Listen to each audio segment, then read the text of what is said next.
Saudara, efek Joko Chandra, sejumlah pejabat dimutasi, dicopot, bahkan ada yang dijadikan tersangka.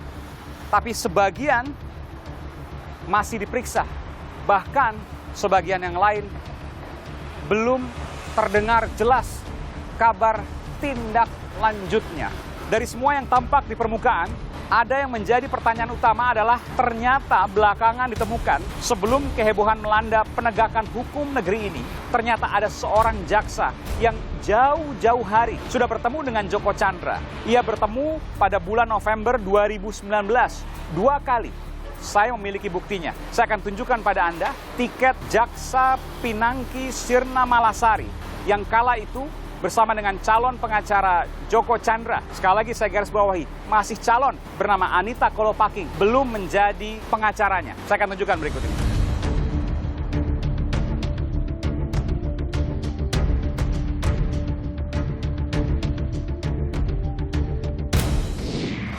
Saudara, pertemuan Jaksa Pinangki dengan buronan kakap Joko Sugiarto Chandra dilakukan 7 bulan sebelum Jaksa Agung Sanitiar Burhanuddin berkeluh kesah di depan Komisi 3 DPR yang kala itu menyatakan sakit hati karena dipermainkan seorang Joko Chandra. Saya akan mengingatkan kembali peristiwa sekaligus waktunya. Kita udah berapa tahun mencari Joko Chandra ini, tapi yang justru yang melukai hati saya dengar Joko Chandra bisa ditemui di mana-mana, di Malaysia, di Singapura. Tetapi kita sudah minta ke sana ke sini juga tidak bisa ada yang bawa. Dan informasinya lagi yang menyakitkan hati saya adalah katanya 3 bulanan dia ada di sini. Saudara, pertemuan Jaksa Pinangki Sirna Malasari dengan buronan kakap Joko Sugiarto Chandra terus memunculkan pertanyaan. Hingga tak kurang, Menteri Koordinator Politik Hukum dan Keamanan, Mahfud MD, ikut bicara terkait hal ini. Saya akan putarkan pernyataan Menko Polhukam Mahfud MD terkait dengan peristiwa pertemuan Jaksa Pinangki dengan buronan kakap Joko Chandra. Dalam pikiran awam kita pasti ada permainan. Bagaimana seorang jaksa yang hanya eselon 4, janda pula gitu ya, lalu selalu bertemu, selalu ke luar negeri dengan penampilan yang glamor gitu, itu adalah indisipliner. Tapi di balik penampilan yang seperti itu justru sekarang ini sedang dilacak ya permainan korupsinya terus sedang dilacak. Ada dana-dana yang masuk enggak ke situ. Ya. Jadi tidak mungkin dia hanya disipliner. Itulah sebabnya sekarang masih diperiksa oleh kejaksaan. Kalau menyangkut nanti ada tindak pidana umum yang dia lakukan, apa misalnya menggunakan surat palsu, melindungi buron dan sebagainya, itu nanti yang menggarap adalah polisi. Itu tidak boleh diperiksa oleh kejaksaan.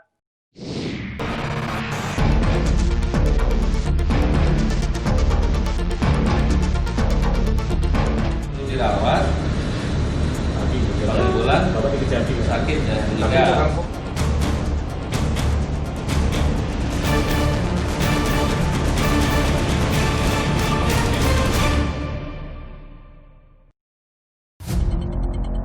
Buron 11 tahun, Joko Chandra akhirnya tertangkap di Kuala Lumpur, Malaysia. Joko Chandra kini sudah berada di tahanan, namun sepak terjangnya dalam pelarian berbuntut panjang. 3 jenderal polisi dicopot dari jabatan. 1 jenderal, Brigjen Prasetyo Utomo, bahkan jadi tersangka pemalsuan surat jalan untuk Joko Chandra. Sementara 2 jenderal lainnya, Irjen Napoleon Bonaparte dan Brigjen Nugroho Wibowo, dicopot dari jabatan dan diperiksa. Tidak hanya korps kepolisian, dugaan 4 gulipat Joko Chandra dengan aparat juga terjadi di korps kejaksaan. Kejaksaan Agung harus lakukan pemeriksaan internal ke Kepala Kejaksaan Negeri Jakarta Selatan, Anang Supriyatna, lantaran bertemu pengacara Joko Chandra, Anita Kolopaking. Terkuak pula pertemuan antara Joko Chandra, Anita, dan seorang jaksa bernama Pinangki Sirna Malasari di Kuala Lumpur, Malaysia. Pertemuan ini diketahui terjadi pada November 2019, jauh sebelum semua terungkap. Ada apa seorang jaksa bisa bertemu buronan?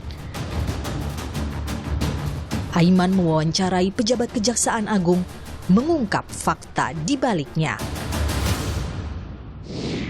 Bagaimana mungkin seorang jaksa eselon 4 kemudian bertemu buronan kakap yang kemudian membiayai pula tiket dari Anita Kolopaking yang belakangan menjadi pengacara Joko Chandra?